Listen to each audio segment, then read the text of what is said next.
So good. It's just so good. Again, big shout out to Brian Ward. Welcome everybody to a brand new episode of the Jedi Way here on the Outlaw Nation channel. We're very excited to be diving into the world of Star Wars for another week here, diving into a lot going on in the world of Star Wars, like the Bad Batch Season 3. We talk a little ACOLYTE news. We're talking a little Angela Bassett stomping around on Star Wars, and some news from the High Republic, and maybe even a video game coming to us. So a lot happening here that we're going to get into here, but let's introduce ourselves first. I am John Rocha, Rocha Fett to some of you, joined as always by these two wonderful people, starting off with Laura Kelly. Laura, how are you? I'm good. I was in Zoom meetings all day for work, and all I could think about was how excited I was to talk about Star Wars with you two. So I'm pumped. Right on, man. We appreciate that. Of course, Laura is also the co-host of Force Toast Pod there, a podcast you all can listen to with her and her friend Alice talking about the world of Star Wars over some glasses of wine, which is always a fun listen for sure. And joining us as well, the man, the myth, the legend, the smasher himself, Kevin Smets. How are you, Smetsy? How you doing? Actually, Laura, this is a work meeting. We need to talk about those files. If you can get them on our desk by the end of the day, that would be great. Thanks. I will Happy to talk that. Star Wars. TPS reports are coming right up. Exactly. Have you guys seen those TikTok videos where they're faking Zoom meetings where the person is like, no, they told me to draw this on the sketch, put it up on the overhead there, and it's all like this person just pretending as if they're messing things up. This is what I imagine the meeting would be like with the three of us. Have fun with that. So certainly cool things for sure. But anyway, we're going to get into a lot of things going on here, as I mentioned, in the world of Star Wars. Thank you all so much for click and play and watching this episode. Make sure you subscribe to the channel, hit a like on the video as we go along. Leave your comments, because we love to hear from you all on all the topics that we talk about here for sure. And if some of you want to send some super thanks to support the show, you can hit that button there and send some love to the show as well. Laura Kelly, where are we going? You created a fantastic rundown for us to follow here. Where are we going first? Well, I want to talk about the Acolyte. We got this great news this week that we have a release date? Question mark. Yeah. It's alleged, I think, at this point, but this is a Collider exclusive. This is Chris McPherson that wrote this article that came out yesterday when we're recording this, that allegedly the Acolyte's going to be releasing on Wednesday, June 5th of this year. Yeah.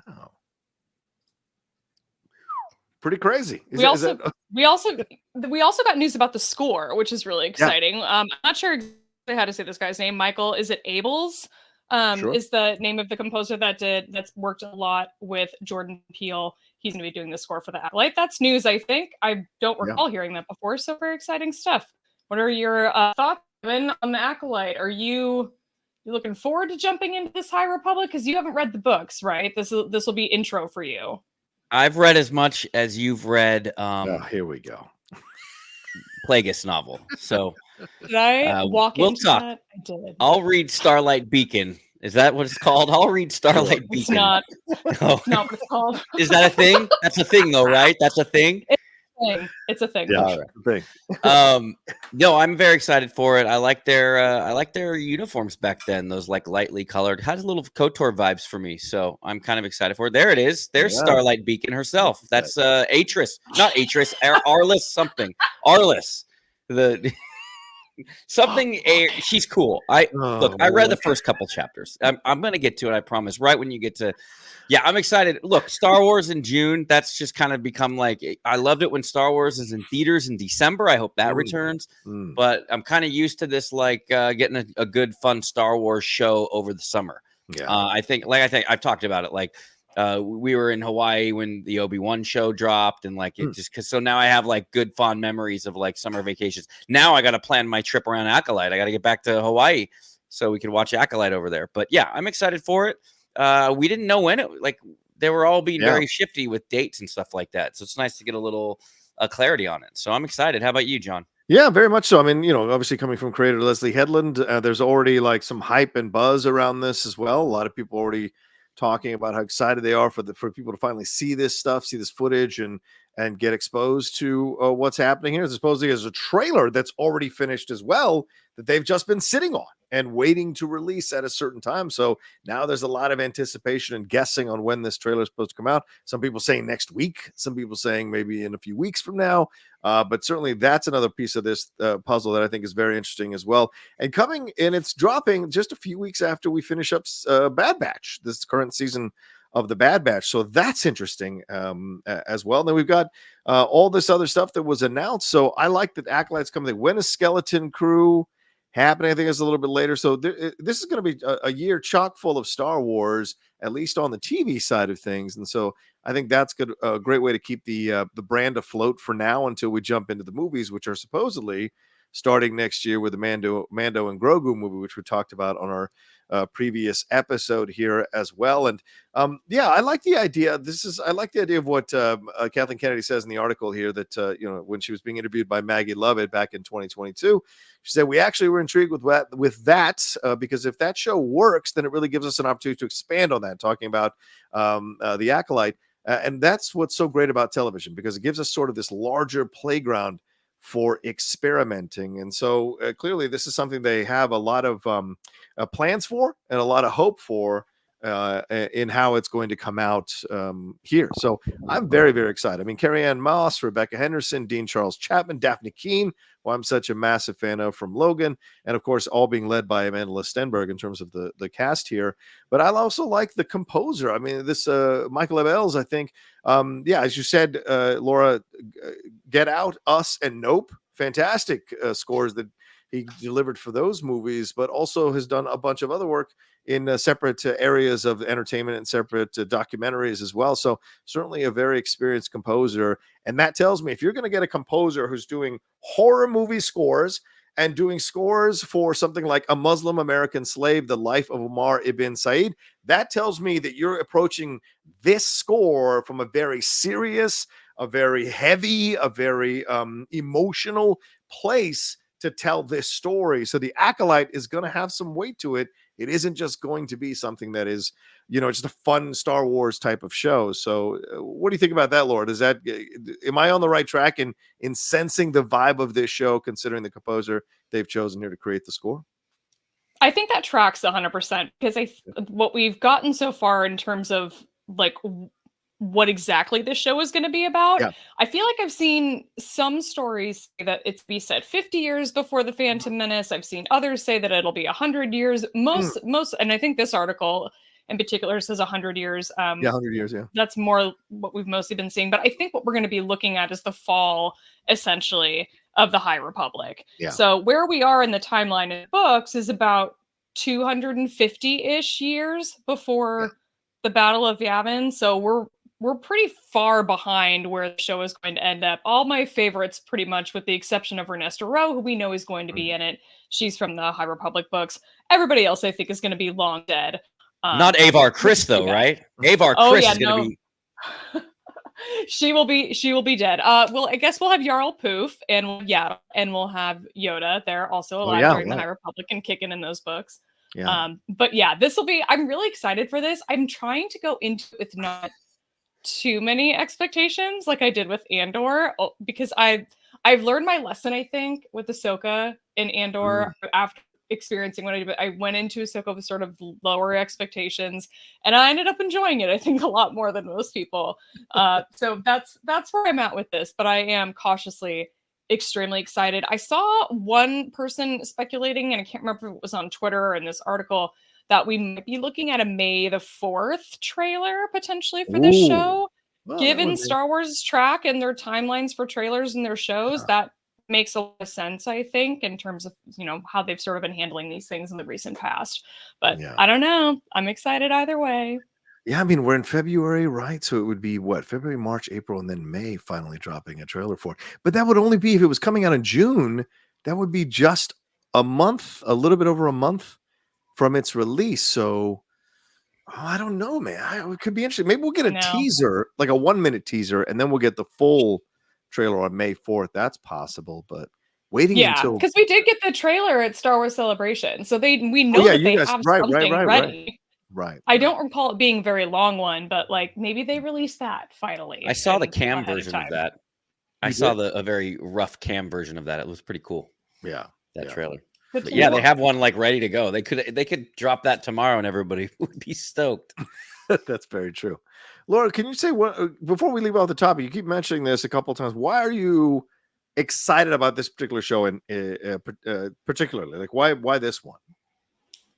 Well, partially because I saw the trailer at Celebration and it Okay. really does look extremely badass. I mean, we're talking about like different kinds of martial arts that we haven't seen in Star Wars before being utilized in this show and being applied specifically to the Force. So those are some of the things I'm really excited about. Just the fact that it's set in the High Republic in general. And I really have truly just been loving the book series.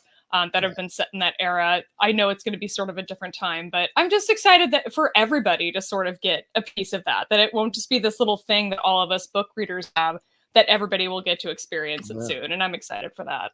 That's a good point. All right, we'll keep our eyes open for that one for sure and see when it pops up. So we'll see when that trailer drops. We'll see. All right, let's move on to some High Republic stuff. Laura, what have you got for us on that end here? I think this is all you and maybe a little bit Kevin on this one. What do we got? Yeah, sorry to hog the time here. There's a new book that's coming out in June that I'm also very excited about. That is about, let's get her name right this time, Kevin, Avar Kriss and Avar Kriss, I got it. Yes, and her boy toy Elzar Mann, who reunited at the very end of this lovely book right behind me, Darkness. That was amazing. Avar Kriss was stuck in the occlusion zone for about a year, so she's sort of behind enemy lines, separated from all the Jedi and separated from her home, just kind of trying to make her way through, this really hard time, help people that are also trapped in the occlusion zone. This book that's coming out soon, Temptation of the Force, sounds like it's going to be taking Avar Kriss and Elzar Mann back into the occlusion zone together to help some of the other planets that are struggling in that area, which, since the occlusion zone has expanded, which it did at the end of this book, is going to include the planet of Naboo, of all things.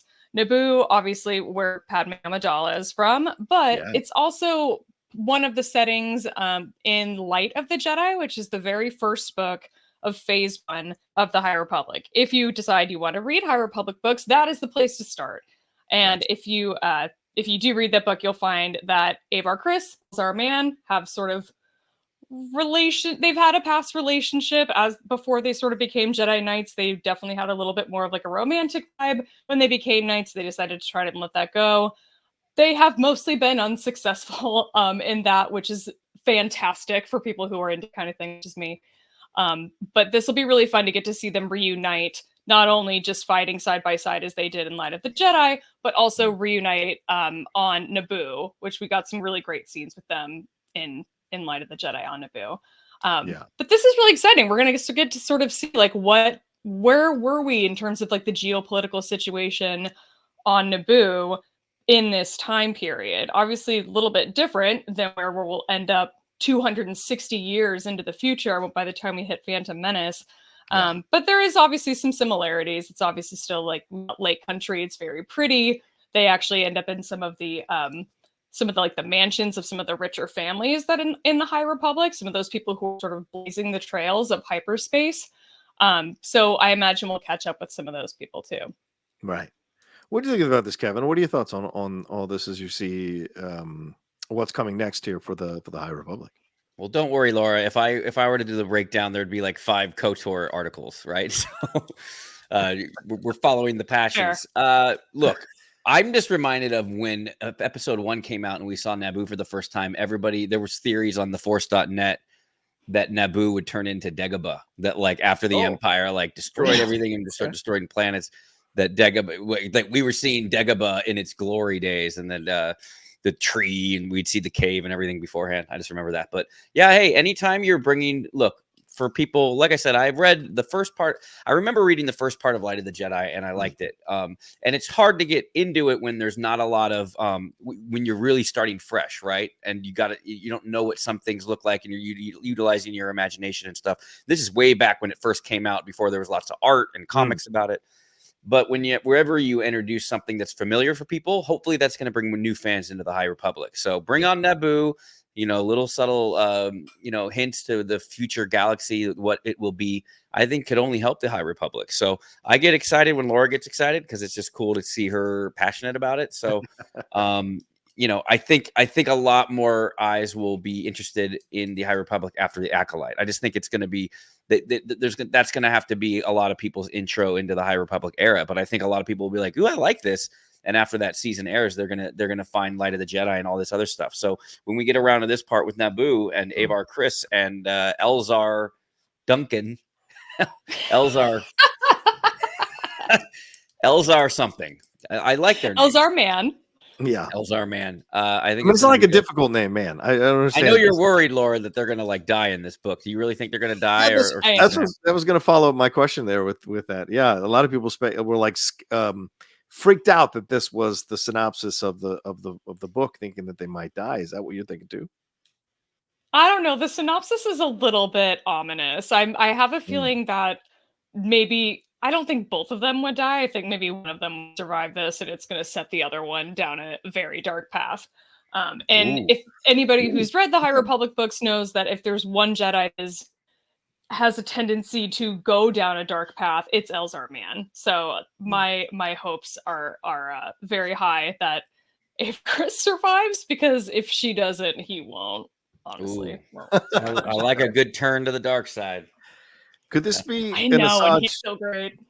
Could this be an Asajj Ventress situation again, where that kind of plays out in the way that it's in the relationship here with Quinlan Vos? Do you think that's something that could be happening here? Maybe shades of that here? Are they borrowing a little bit of that story to tell this story between these two, especially if it's a doomed planet? Possibly. I know, obviously, Naboo springs, Padme and all of that, but like, do you think that this is something that they might explore with these two, kind of having shades of what happened between Asajj and Quinlan? I kind of hope not, because that did have sort of a sad ending. But I can see the sort of similarities where you've got Asajj Ventress has this background in the dark side, and neither one of these Jedi really have that. It's just that Elzar Man has a tendency to maybe draw on some of those dark side powers that most Jedi would hesitate to call upon. It has helped him in the past, and it's saved a lot of people, but it's sort of at his detriment.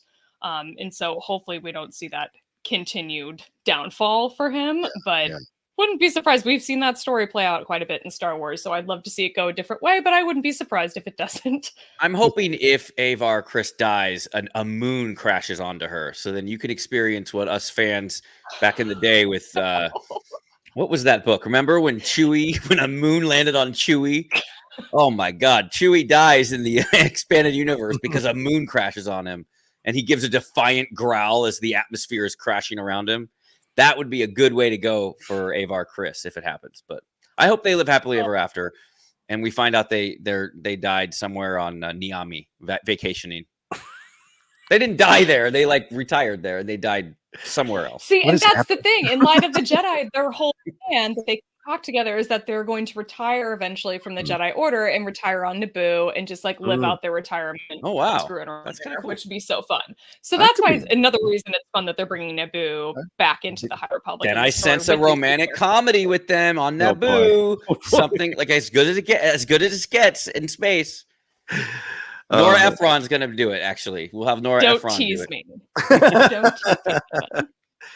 Would it be? Would there be Padme connections in some way? Obviously, this is many years before Padme Amidala, but do you think will there be echoes of that in certain connections, certain conversations? What's your name? I am Rey Skywalker. They're gonna have Avar at the end. Is gonna say, "I am Amidala. I am Avar Amidala." I just mean like her family's history on Naboo. I mean, will there be something from her ancestors, I guess is what I'm trying to say. Do you think? I mean, you never know. Her last name was Beery, so we might find out that there's some random wealthy family hanging out on that planet. Right now, we've got the Grafs, who are one of the wealthy families that are helping pave the way with hyperspace travel. And then there's the guy that is the old guy that's in The Force Awakens at the very beginning, and Kylo Ren kills him, and I can't remember his name off the top of my head, which is insane. Lord Santeca. So the Santecas are the other family, the very wealthy family that are sort of these gold rush essentially equivalents of hyperspace travel. So it's the two of them kind of competing. You never know. And then there's the plumber. Everybody loves him, Stanley Naboo. And so that might be our first hint there of you go. the Padme family line. Oh, that Stanley could be Naboo. I'm down with that. I can see that. All right. Yeah. Well, I buy it. Let's move on to something else. I'm going to keep going. Man. I like these stories as it goes on. Laura, this is another one you threw in here. This is interesting. Angela Bassett. A lot of rumors that Angela Bassett is apparently circling a role in Star Wars, or has been offered a role in Star Wars. And this is according to Scoop Master Daniel RPK, that she has met with Lucasfilm for a role in Star Wars. So, Laura, what are your thoughts on this? Do you like the idea of Angela Bassett in Star Wars? Does this feel like the right move? Does she have that coming off of Wakanda Forever, coming off of Black Panther? She has that Queen vibe. Could she be an older Jedi attached to something, or a Sith Lord? What are your thoughts on the idea of Angela Bassett possibly being in Star Wars? I am obsessed with this idea because if we get Ray Sloan if we get Angela Bassett as Ray Sloan in Star Wars, I will absolutely lose my mind. That character has popped up in various ages and various canon novels. Sure. We've kind of seen her all over the place, but she sort of disappears at some point after like the Aftermath trilogy, and we don't really pick up with her, I don't think, at any point after that. So I'd be very curious to see where she ends up. If she ends up as Angela Bassett, that would be freaking cool. I'm really excited about this idea. I think it's I wish I had a little bit more information about who this scooper is, because I'm not really familiar with him, so I'm not sure how much stock to actually put into this. Is this a name you've seen around before? Oh yeah, he's Daniel RPK and My Time to Shine. Which one is it? My Time to Shine. Hello, and then Daniel RPK. Daniel RPK breaks a lot of stuff, and he's certainly someone we've talked about on the hot mic a number of times. So he's a pretty reliable guy when it comes to these kinds of things. Isn't always right, but certainly has a very high batting average when it comes to predicting these kinds of things, and usually is very good at vetting this info before he posts it on Twitter. So you can feel like this is 90% possible is what I would say with Daniel RPK for sure. I like those odds. What do you think, Kevin? She has a presence when she's on screen. She's fantastic in Black Panther movies. So, and I don't know too much about Ray Sloan, but I do know the love that the fans have for her. And I do know some of the bits of her storyline. So I'm excited. Yeah. Like, again, bringing different avenues into live action gets always kind of pumps me up. So, and also having like the pedigree of an actress like that, you bring it on, you know? Well, I mean, they haven't even started shooting the Rey movie, so she could be meeting with Lucasfilm to play a role in the Rey movie. Maybe, this is Rey is restarting the Jedi Order. Is Angela Bassett someone who's trying to stop this from happening or trying to help this from happening? Maybe she's a lone Jedi out there and can help her in some way. Could be interesting. As you said, could be Ray Sloan as well. But either way, this is such a smart move. I don't think she's going to be someone who's going to be clamoring for a purple lightsaber. Let me just put that on the table right now. I like the idea of Angela coming in, because Angela's going to bring in this majesty, this nobility, this strength, this power, and give some weight and gravitas to whatever project she is a part of. And I like the idea of them looking at actors like this to be a part of Star Wars and expand their scope and their reach into other areas, and bringing in actors like this to do that. So yeah, I love this idea. Ray Sloan or not, I love this idea. Yeah. 100%. We should have gotten Ray Sloan in The Mandalorian season 3 in that little Shadow Council meeting, and we didn't. That will forever be a crime to me. But if she shows up as Angela Bassett in literally anything else, all will be forgiven. Yeah. We'll put in the special editions. Star Wars will have the special edition. That's right. It should be a hologram. Maybe, you know what? In that, the silver linings, maybe she's up to doing something even greater. So that's why she's not in that meeting. She's busy. She can't make that meeting. Yeah. Good point. Very good point. Angela Bassett's not going to be a hologram. She's going to be in your screen, dude, doing stuff. Yeah. It could be interesting. All right, let's move on to this last topic here, and I know this is for the gamers out there, but this is something Laura found. We should talk about it here. This is coming to us via Insider Gaming. Apparently, Respawn Entertainment is, according to them, sources have revealed to them that Respawn Entertainment is developing a first-person Star Wars Mandalorian game that is in its early stages of development. The sources speculate that the game will see the player take control of a Mandalorian bounty hunter. It's not clear who that would be. Set during the time when the Galactic Empire is dominating across the galaxy. It's your job as a bounty hunter to capture bounties, dead or alive, for cash rewards. And this was first reported by VentureBeat's Jeff Grubb.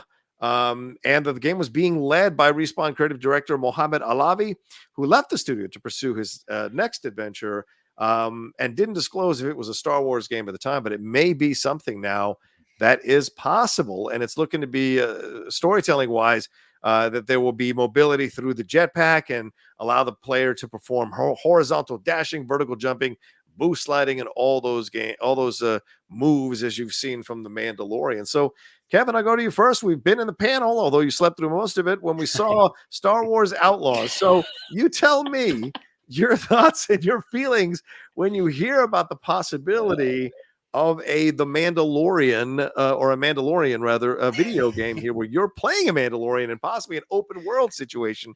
Is it surprising you that already we're getting yet another game in development here from Star Wars? I saw this on, even out yet. Yeah, I saw this on the docket, and I knew you were going to give me crap about falling asleep. It was a busy weekend, dude. Yeah, I get it. You know. At least I didn't snore. Hopefully, maybe I did, and you kicked me.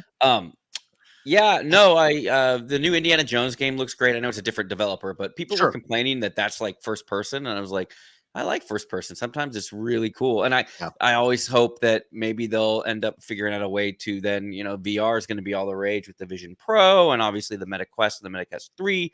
Yeah. So maybe they'd be able to convert it to VR. But yeah, a Mandalorian game, like a lot of people love the Bounty Hunter game back in the day, Bounty Hunter, which was called, and about Jango Fett. And actually, it has the cutscene when it's part of my Super Watch, which I really fell off with all that. But the cutscene where he gets recruited by Tyrannus in the Moon of Bogdan, that's in the game. So yes, I have a warm place in my heart for any sort of Bounty Hunter game. So.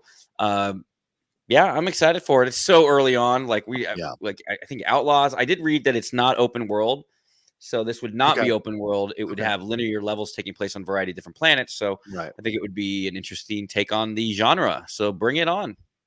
And didn't we get news about Battlefront this week as well? Did you see some of that news? Oh yeah, this week? Yeah. What was the? Yeah, they're releasing the first two to modern consoles where you can do it in multiplayer. Because you can dust off the old ones, or you can buy it from Game Pass, but you can't really do multiplayer because they were old, right? But you can still do the single player campaign. So a lot of people are excited because those were like the OG Battlefront games. So I know that there was a lot of activity. I'm sorry, I should have brought that up. Yeah, there's been a lot of excitement in the gaming world about that because some of those levels were great and the new ones were great too, obviously with the updated graphics and everything like that. But it's like when everybody still wants to go back and play the OG versions too. And now to do that, but multiplayer, the internet was freaking out about that for a little bit. Yeah, Laura, any thoughts on these video game news? I mean, I'm bringing up some images here. I mean, this is some great graphics here from that time 20 years ago. So what are your thoughts when you look at this situation here? It's on the 20th anniversary of the Star Wars Battlefront series. They're going to release them for PlayStation 4 and PlayStation 5. So any of this gaming stuff spark your fancy or your curiosity in any shape or form? No, sadly not. I wish I was a gamer, but I'm not. And it's actually good that I'm not because I would be obsessed with it. It would be a lot of time.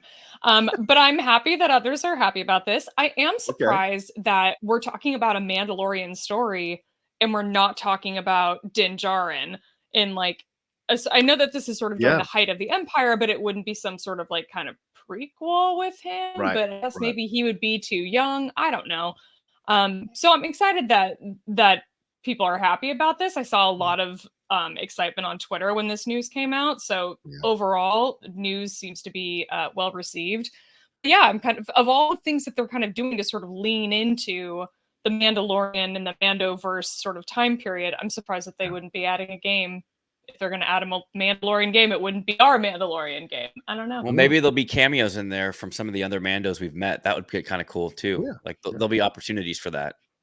It could be maybe they'll be like, maybe they'll answer the question of what was Bo-Katan doing during all of the like Galactic Civil War before the fall of Mandalore. Like, what was everybody doing? I'd be very curious. They were on Niami with hanging out with Avar Chris and Eldar Duncan. Eldar Frick. You know what I mean? Have you guys talked to Bo lately? Yeah, I haven't I seen her know. in forever, man. They're at the nearby cantina, wondering about what happened to Bo-Katan. Bo. Yeah, have you seen Elzar Man? No, he's been dead for 200 years. So no. So no, I haven't.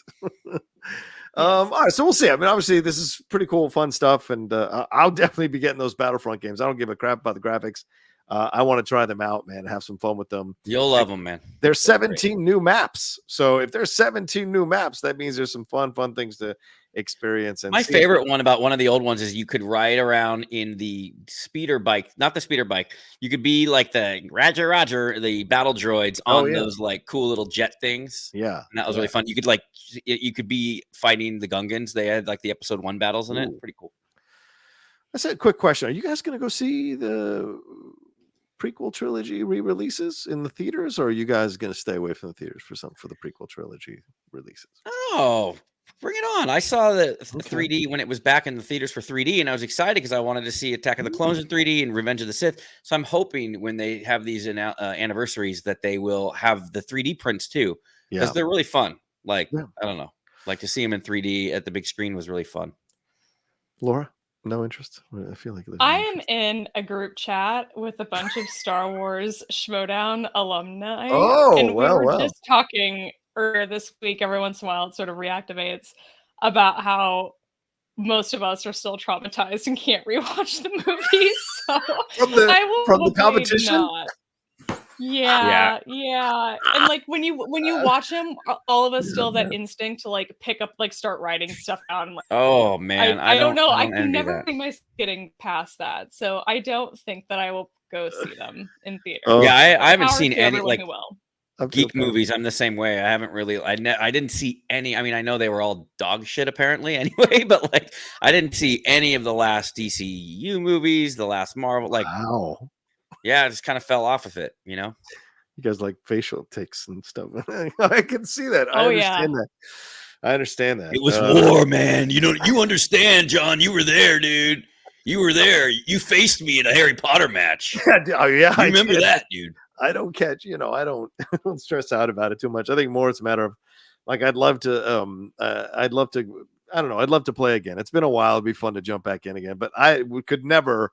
Are you breaking a story, John? Is it coming back? No, is the outlaw coming back? As I said, no, he's more than he's off there on Mahia dead as well, or Mahia, whatever you say. But like this this thing that you were talking about before, I mean, this idea, like I get it, what you're talking. I could never do what you guys did. Like I would watch the geekdoms and be like, this is madness, just utter. You did still have that epic pull during the Champion of Champions match when you pulled the freaking Great Goblin. Oh yeah, that was just luck because I had known that guy as a comic, and who ended up winning that match? An Anglophile. Who won that match at the end? I forget. God, I don't remember, bro. If I didn't win it, I don't remember. That's what I can tell you. And I know I didn't win it, so.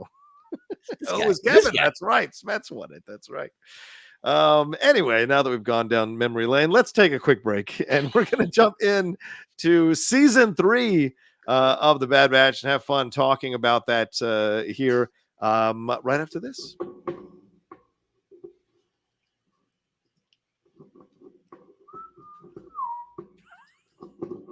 There we go. All right, Laura Kelly, do you want to take us through these first 3 episodes of the Bad Batch? Let's do it. Yeah, let's dive in. We got our 3-episode premiere this week, which is really exciting. We have episode 1, Confined, episode 2, Paths Unknown, episode 3, Shadows of Tantus. All worked, I think, really well together as a sort of 3-part premiere. Obviously, 1 and 3 were a little bit more connected to each other. But I'll go to you guys first.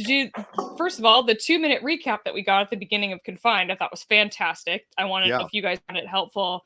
And two, any sort of general thoughts in reactions to this premiere? John, first, you want to hit us first? Well, first, let me say you're absolutely right, Laura. The first 2 minutes were great to have a recap and relive the death of Tech, which was fucking heartbreaking. But also, I watched the 9-minute, and I'll give shout out to our friend there over at Star Wars Explained, Alex and Molly. I watched Alex's breakdown of season 2 to get me prepared for season 3, just to kind of refresh my memory of anything I might have missed. And I can't recommend that enough to any of you who maybe haven't even jumped into season 3 yet. Like, watch Alex's thing. It was like 9.5 minutes, perfectly got me remembering certain things that I'd forgotten about. And he brought up an interesting theory about looking back at the season as a whole now, as opposed to analyzing it episode per episode as it's happening. And I thought his overall point of view about how it's a certain commentary about if you don't participate, or your responsibility with the power that you have in the situations that you're in, you've got a responsibility to act. And so I like that was something that I went into season 3 with as I started watching these episodes. And I'll say this, I loved the first 3 episodes. So much fun. Enjoyed the pacing of this.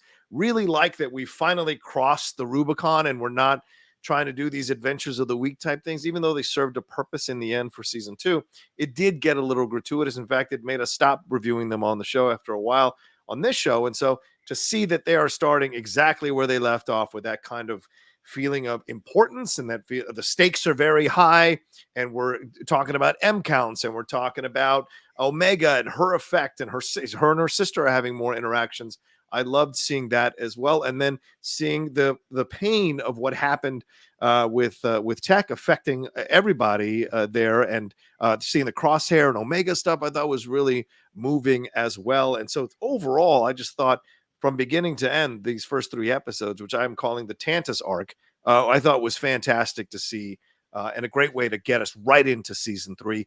And I have not finished watching the screeners, so I'm hoping that this feeling is the way the rest of the season is going to go, and we don't fall back into the trap of adventures of the week type thing, because that just got on my nerves in season 2. So yeah, that's my thoughts on it. Kevin, what did you think of the first 3 episodes?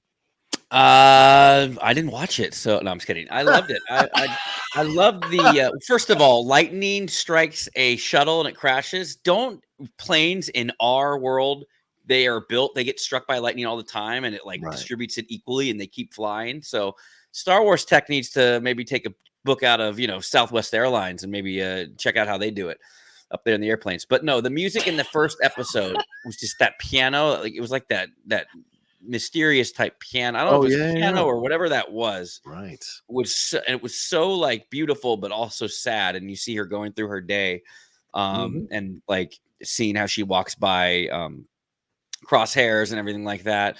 I just loved that they had I know that they released 3 episodes in the same day, so I guess they could get away with it. But I liked sometimes they have a proclivity to do the first episode all gangbusters. They really open that first episode slow, and that's a choice, and it could be a risk where people will be like, oh, this is too slow for me. But I loved it, and I thought it really got into it. And I think my overall feeling about the 3 episodes was, like you said, I'm glad that that's all kind of leading to something. I never really was a fan of the episode of the week type things either. I used to, on Scoundrels Inc., I used to hold a sign that said filler episode, which was cruel, but sometimes I felt that way. But overall, what I did, I didn't rewatch a season 2 recap, but after I watched these 3, it got me so into it again that I watched. Have you guys rewatched the first episode of this season of this show ever recently? In a while. No. Oh my God. Not recently. Now that you know them, and we know them so well, and you see like Wrecker dealing with the regs right after Order 66, when they're all like, it is so powerful. And obviously the stuff with Kanan and stuff like that. I for all the fans, like, if you're waiting for something to do till next week, rewatch that first episode, because that first 30 minutes of that first episode was really powerful. Wow. But I just like that this is serving, just like the Clone Wars served to bridge that gap between episode 2 and 3, because how episode 3 just opened with like the last battle of the Clone Wars. You're like, what? After all this time, Clone Wars gave it to us. This is finally, and I know that everybody still hates the Rays of Palpatine and Rays of Palpatine and all that, the stuff about the clones and the Snokes and stuff like that. But this show is really gonna bring us to a point where when you watch it in order, if you ever do a super watch like I do, that by the time you get to episode 9, you'll be like, Project Necromancer. Like, you know what I mean? That like, oh, that son of a bitch did it. So then somehow Palpatine has returned. It will always be funny, obviously, but there is at least like now the weight behind it of like, well, of course, now we know. And when Beaumont Kin's talking about cloning and the Sith have been doing that, now you know we've been watching so many examples in these shows, and this is really showing it. And just my last take on all threes, I just love that use of like it was like a ticking time bomb, really, where we finally get to her blood, and you realize, you know, what this means and what it could mean. And it could really mean that Omega is some sort of relative or blood relative to Rey at the end of things, because if she's used to create the clone that doesn't have the force power ability, which ended up being Rey's bio dad, right, then if that was part of Omega's blood, then like that's part of that bloodline, right? So it's crazy how it works that way. But overall, as far as its arc, like you wanted to call it that arc, it was a great little arc. I loved establishing how dangerous it was outside and how he just turned off the comm, and he was like, there's nothing we can do, you know. And give it to Jimmy Simpson too, man. That guy, creepy. His character's so great and just so like just creepy and bizarre. He really knocked it out of the park again. So all in all, thumbs up. I loved it. Yeah, Laura. Yeah, certainly. Jimmy Simpson and also Keisha Castle Hughes. I thought Zamare was nice to have that balance there with what Michelle Ang was doing with Omega, and having her be the focus in those first 2 out of 3 episodes, right? Because it's Wrecker, a Hunter in episode 2, but it is very much Omega dominating those first 2 episodes, and we get the first and third episodes, and we get the Nala Se reaction to all of this too, which is very harrowing to consider when you look at the fact that she's being made to work in this situation and having her creations, how can I say this, bastardized or manipulated or twisted into something to serve the Emperor. It's pretty tough to watch, and you can't escape the original Nazi imagery that George Lucas went in with from the first A New Hope to here, this idea of experiments on people in cages and putting them through things. And even Crosshair makes allusions to like in the second episode, the 2 younger clones say they did anything they wanted to us. And there was a really ugly feeling I got when I heard that. And I was shocked to see that in a show like this. What did you think of the first 3 episodes? What stood out to you? I loved them. I had a lot of issues with season 2 and the pacing of it. And I have seen the first 8 episodes.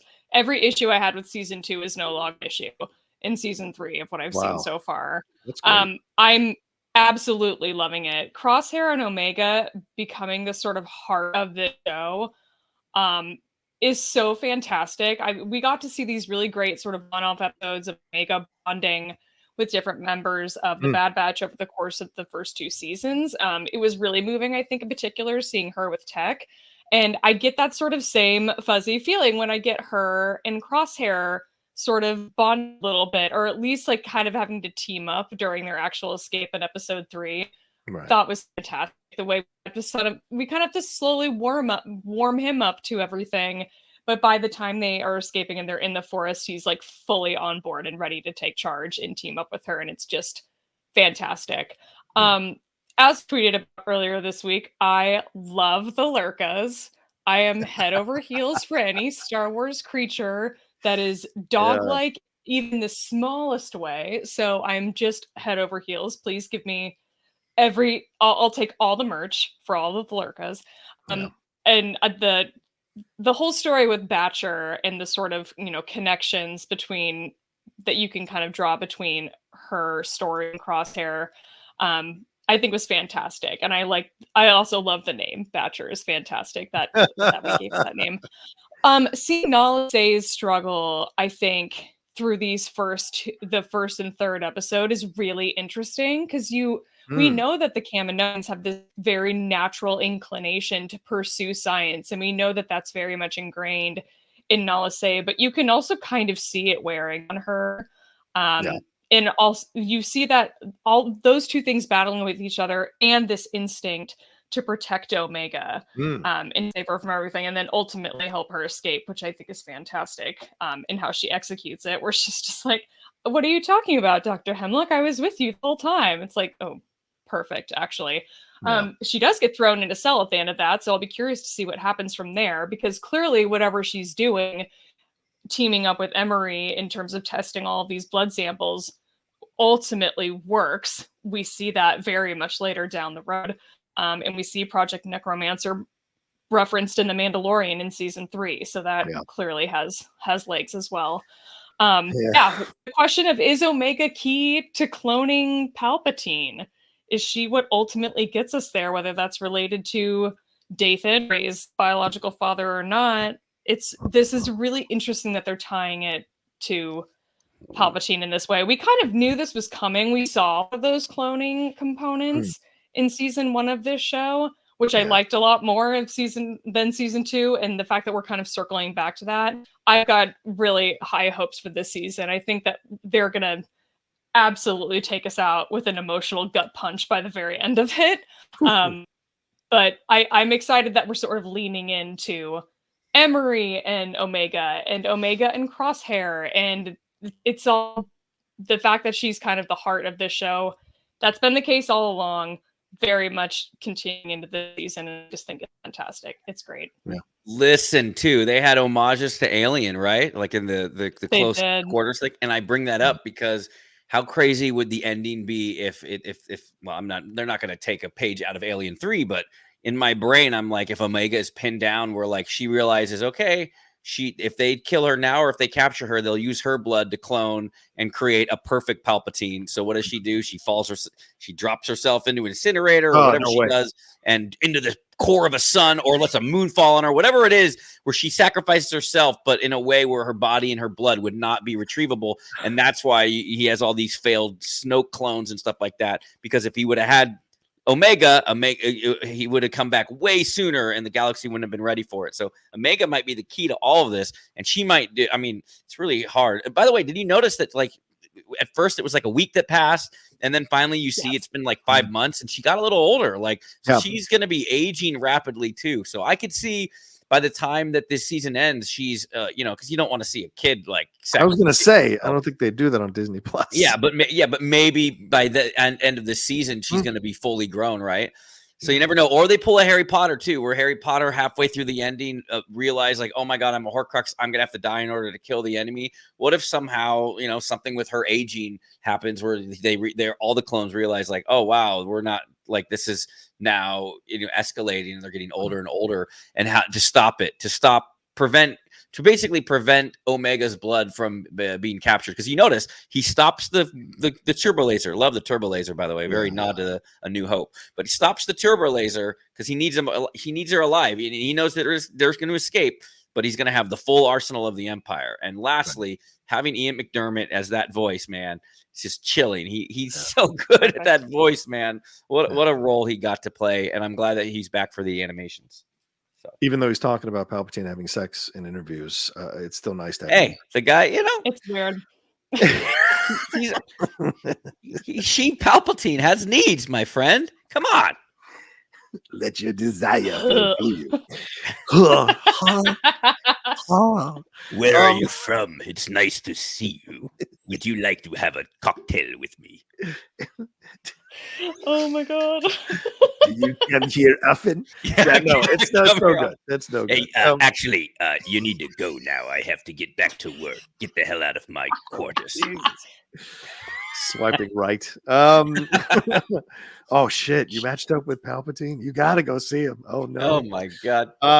Yeah, no, I love that too, and it's amazing to see the Omega they've brought forth into this season. I mean, it's an Omega we've been waiting to see. Sometimes we'd be impatient, right? We're like, come on, let's get this Omega so can do all these things, and it's like, no, we have to build to that moment. And in turning and seeing the first 3 episodes of season 3, you see that Omega is a force for good. And she will break the rules. She will sneak around. She will do these things because in her mind, she is very clear what is right and wrong. There is no confusion in Omega's mind when she takes action.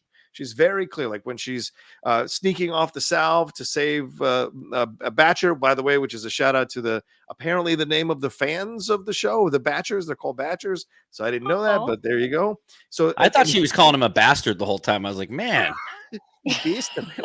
What's going on, Omega? Come on, be nice to that. I think it's a little meta that she's like healing the wound of the Batchers, because I think a lot of people felt wounded by season 2, and so maybe her healing, I think, is a little bit of like a shout out to the fandom as well. But in that second episode, that creature that is essentially a Sarlacc pit gone insane from the experiments, I thought was a nice element of darkness to have in this, and those 3 young clones being a part of all of that and having to fend for themselves. God knows what they've done to survive.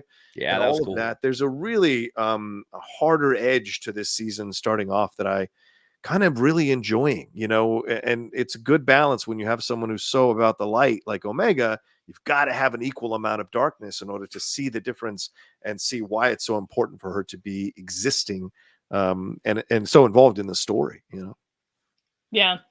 Lady Issa Durand, voiced by Angelica Houston. Oh, yes. Absolute perfection. So good. And I was listening to it. I'm like, I feel like I've heard her in Star Wars before, but I don't remember this character. She voiced a character in what's the Visions. Star Wars Visions. What's it called? Yes. Yeah. Visions. Thank you. Yeah. So that was really exciting. Really sad though, at the very beginning of season of episode 2 of this show, seeing that sort of reminder that it is just Wrecker and Hunter now. Yeah. That Echo is off doing other things with Rex, and they're not going to be there in time to help. And we've lost poor Tech, and the fact that it's just the 2 of them kind of going around the galaxy just made me so sad. Did you see Tech's goggles there? Tech's goggles were on the on the console. Yeah, they tracked those down. Like, no body then?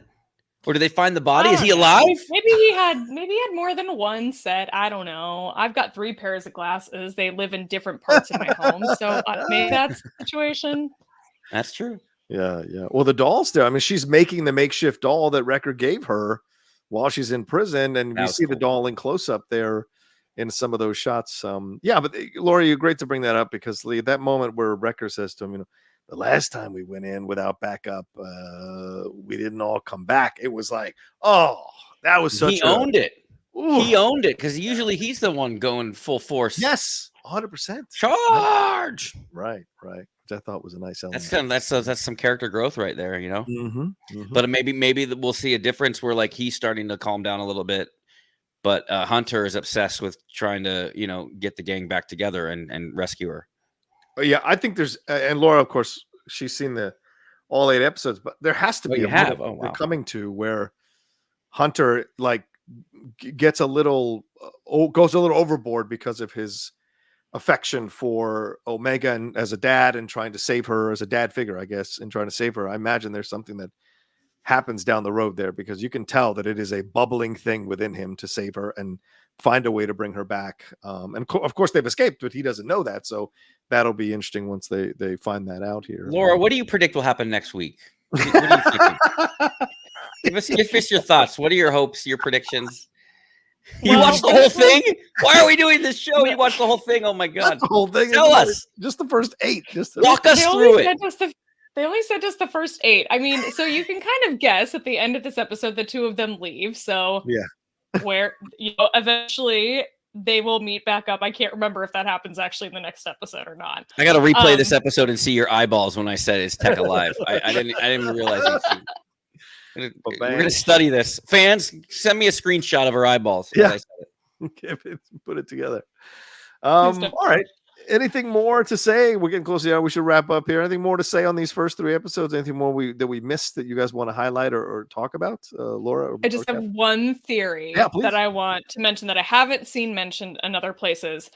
We don't see what's in the vault in episode 3 on Mantis. We see Hemlock and we see Nala say in the vault, but we don't actually get to see what's in there. We just know that they reference the specimens that Hemlock's safeguarding for testing.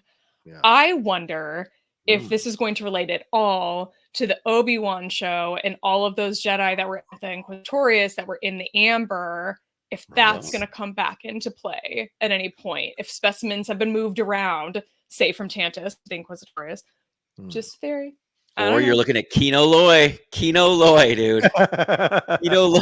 Kino Loy is frozen and in there. That's possible. And he's going to become Snoke. Oh boy. But it is cool. There's a great shot of Palpatine looking from, and you see his like Sith eyes, and he's looking at whatever he's looking at. Like he's like excited, like, oh my gosh, like to where he's going to put the full efforts of the Empire behind it. I think he sees this. And it's interesting too, by the way, that like he's so obsessed with this necromancer project, and we know what it is. It's him trying to extend his life and being invincible, or live forever in his own way. Yeah. And it just showed he knows, like, it's interesting because he's like he's the most powerful being in this time, power as far as with power, but also power and political power.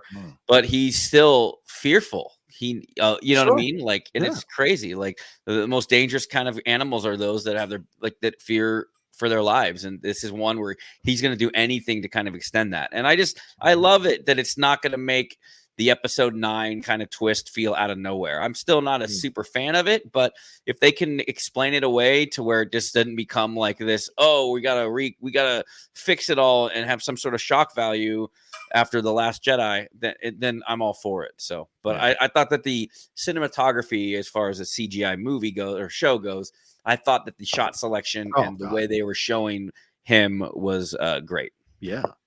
The animation here is just fucking, it's been going next level for a while now. It's been beautiful to see. Yeah. But it's a great point you bring up there, Kevin. Anything more to say, Laura, on this particular 3 episodes? No, I absolutely love them. I'm excited for more. Yeah, ditto. All right, well, there you go. Thank you so much for watching this particular episode of the Jedi Way. We always love that you all leave us such wonderful comments down there and give us your ideas and your perspectives on the topics that we bring up here during the show. We thank you so much for watching the show. Remember to please subscribe to the channel down below. Hit that bell button as well so you see when we're dropping all the content we do here on the channel, including all the episodes of the Jedi Way that we drop here bi-weekly. We would appreciate you all doing that. And let's thank everybody who's been a part of this thing. Thank you, Kevin Smets. Please let people know where they can find you and what you got going on, brother man. Work's been so crazy. I got nothing going on. Oh, okay. At Kev Smets. Look, the KOTOR channel, though, I got to say, has been blowing up. Like, some of our videos, like, it just sometimes the algorithm will catch. I don't know what it's from, but all of a sudden, like, the views will pick up. But like, we have like over 25,000 subs now. Like, it's jumped up. Like, we had about 17,000 like 3 or 4 months ago. So every now and then, like, there'll just be this supreme uptick. And I noticed that I had done that super cut of all the KOTOR movies, and that like jumped up like 20,000 views. So I'm wondering if that somehow the algorithm sometimes just catches on. So the KOTOR channel, if you just search KOTOR Movie Saga, you can see it there at Smash City Studios. And other than that, like, it's been crazy. A fun game for all you fans on YouTube. If you start at the beginning of this video and you put your cursor over the thing and then you slowly move, you'll see the sun set behind me like a speed ramp. So go ahead and try that out. Some of you probably will. Leave your comments in the comment section of how fun that was. A little side game for our show. Good to see you guys. I missed you too. So we're bi-weekly. We're not. Are we next week or no? No, every 2 weeks, right? You talk first, I talk first. Okay. Yeah. There you go. All right. And of course, glad I know the schedule. And of course, ride or die from the beginning here. Laura Kelly, please, Laura, let people know where they can find you and anything got new going on in your world of Star Wars here that you've been a part of. Sure, come find me on Twitter where I'm often tweeting about Star Wars and my love Preacher with Underbites. My handle is at @shut_up_Laura, same handle on Instagram. And then the other show that I host with my friend Alice is Force Toast, a Star Wars happy hour. We just celebrated our 5-year anniversary on that podcast. That was our most recent episode. And we'll be back with new episodes in March. Very exciting. And then recently I was on a Jedi bracket stream on the Star Wars in a Galaxy YouTube channel where we spent 2.5 hours doing a bracket of all of the Jedi and like basically doing a little debate where we had 30 seconds to defend our favorites. I had a lot of High Republic Jedi. I didn't think I would get as far as I did, but I'm actually a decent debater, believe it or not. So I kicked some ass. Not too far. Ahsoka was also one of mine. Ahsoka made it pretty far, if you can imagine. That's really fun. So if you want to find that, that's a Star Wars in the Galaxy. It's a lot of fun. There you go. Awesome stuff. As for me, at the Rocha Says on Twitter, Instagram, and TikTok, the Outlaw Nation on Twitch. Yeah, I think that's everything. So yeah, y'all take care of yourselves.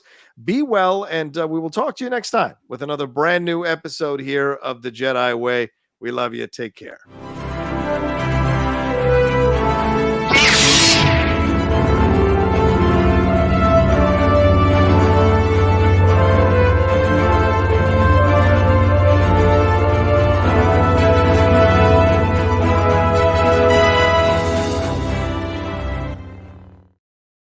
We forgot